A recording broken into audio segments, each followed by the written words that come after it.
Hello, pup parents, and welcome to today's episode of the Perfect Pup Podcast. My name is Devin. This episode's important. I'm recording this on November 1st, and we're going to talk about things you need to start doing now to prepare for the upcoming holiday season. There's a lot of holidays that fall into the next few months. You've got everything from Thanksgiving, New Year's, Christmas, Hanukkah, whatever you celebrate. There are a lot of holidays coming up, and that means get togethers, people coming over to your house, you leaving for maybe longer periods of time than usual, all of those different things. So, we're going to talk about how to start now to prepare so that you and your dog can be successful this holiday season. So, let's get right into it.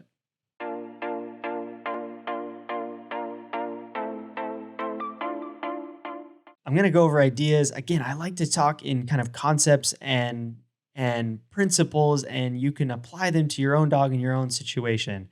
So, for me, leaving the home, not as much stress for me as it is having people come over. And oftentimes around the holidays, you have more people over than usual, maybe people you've never had over before, or a variety of people. You might typically not have grandparents over, but they may be coming over this year. And that presents different challenges when it comes to dogs and puppies. You may have children coming over and you don't usually have kids in your house. So there's so many different aspects of the holiday season. And so we need to talk about how you can prepare now to be successful. So first things first, we're going to talk about practicing and or teaching the place behavior. You'll hear it called different things: place, settle, bed, whatever you use. The idea is this: you teach your dog to go to a certain place in your home. Typically, it's a bed. And there's a really, really good video. I'll put the link in the show notes that you can watch that goes in depth. It's taught by Amber Akar. It's on our YouTube channel, but she talks about how to teach a successful place. Essentially, what you're going to do is you are going to teach your dog that when they are laying down in this place, whether it be a mat or a bed or whatever it is, and they're settled, so they're not barking, they're not, jumping up and down, they're not, they are just laying down, relaxed and settled. That's going to become kind of the holy grail of where they're going to get great, great rewards. And one of the really awesome tips that I learned from Amber, again, I'll link the video in the show notes, but one of the awesome tips that I learned is giving the treats on the actual place itself to create that association of the place equals the best treats, the place equals all the rewards. And it's one thing that if you start now, even if you're starting from scratch, you've got almost a full month until Thanksgiving, another month after that until the Christmas season or whatever holidays you celebrate. You've got some time to really start focusing in on it. And I think above all, if you're gonna work on anything between now and the holiday season, the place behavior is number one. It's so powerful. It has changed my home and it has changed the way I feel when people come into our house, because instead of, someone knocks on the door and my dogs are barking and I'm trying to get them to come back, and I'm also trying to get them to sit and talk to the person. My dogs are not perfect at this at all, but they're improving. It's so much easier to say, go to your place.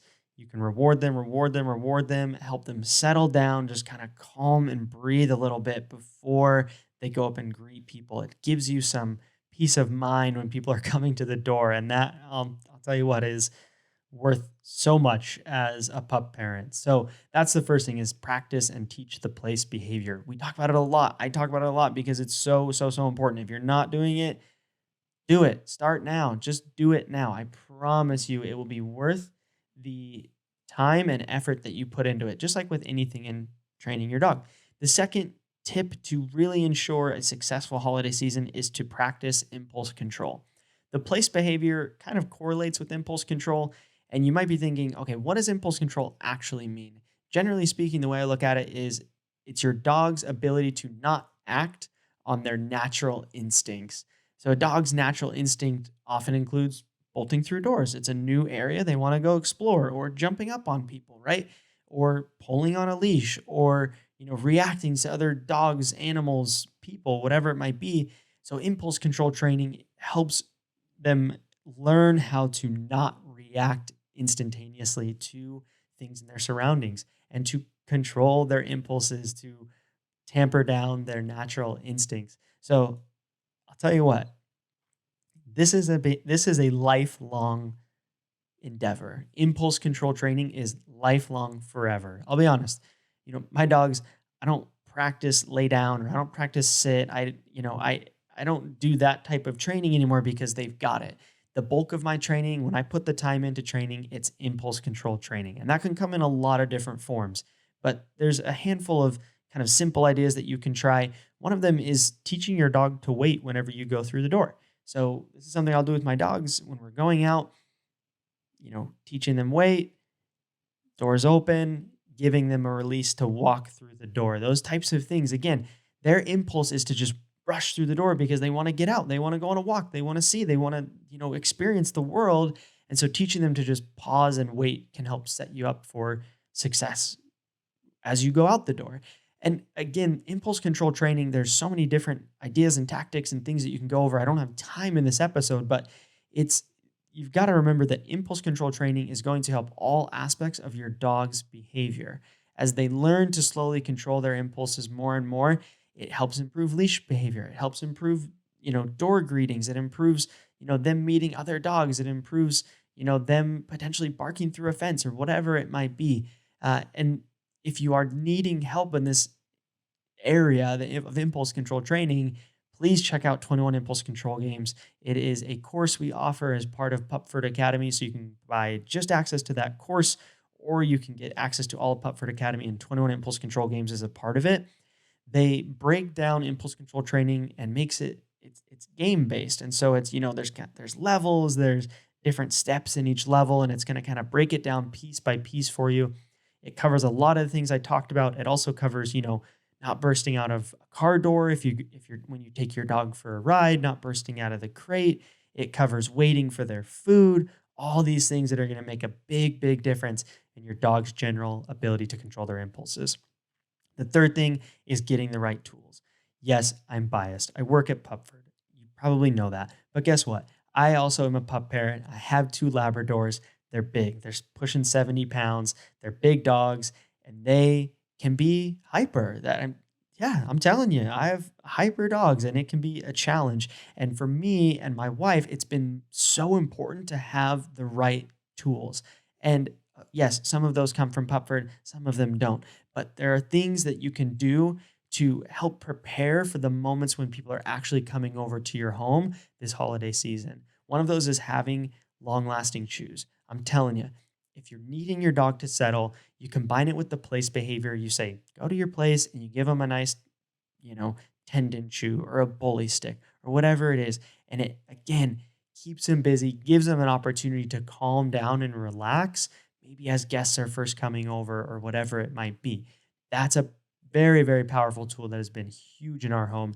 And I think the other one that I want to mention that is so, so important is enrichment. You probably think to yourself, okay, we've got guests coming over. I need to make sure my dog gets a long walk, or we do plenty of fetch before people come over. And that is important. And I'm not discounting that because I do the exact same thing. But I also have found it's so, so important to make sure your dog has some mental exercise before people come over and even during, giving them a frozen lick mat, giving them a puzzle toy, using a foraging box, whatever it might be to just let your dog work their brain and help tire them out.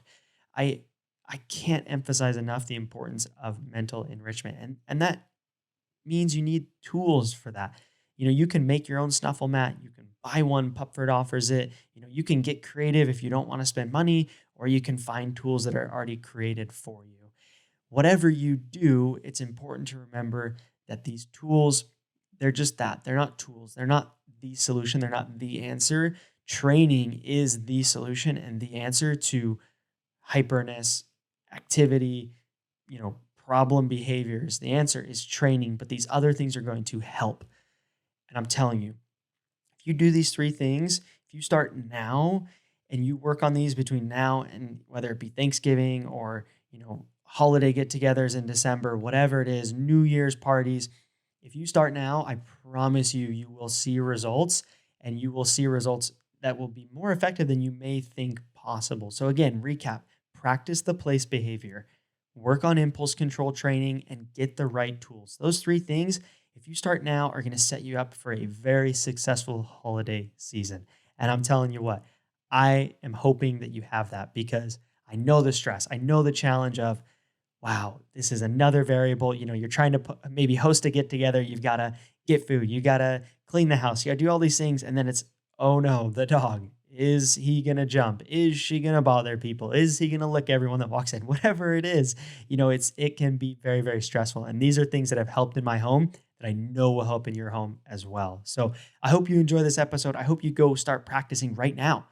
Go as soon as this episode is over, go practice, take 5 to 10 minutes every day, even if that's all it is, that you practice place, you work on impulse control, and you research and find the right tools for your dog to keep them busy and mentally enriched during holiday get togethers. So I hope you find this episode helpful. Please leave a review, especially on Apple Podcasts. Follow us on Spotify, all those things. I look at every single review that comes through. I really do. The good, the bad, the feedback, the encouragement. I love it all and I appreciate it all. And other than that, we will catch you on the next episode.